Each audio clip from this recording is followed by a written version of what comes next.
Saksakalyan gunarnavasya Vande Guru Sri Charanaravindan.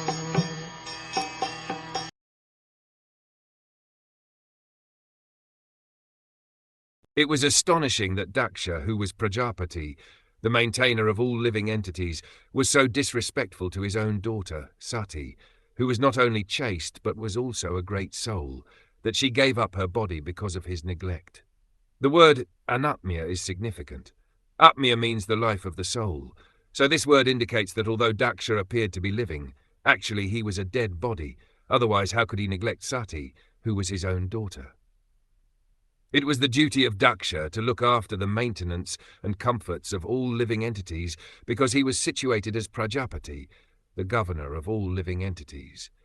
Therefore, how is it that he neglected his own daughter, who was the most exalted and chaste woman, a great soul, and who therefore deserved the most respectful treatment from her father?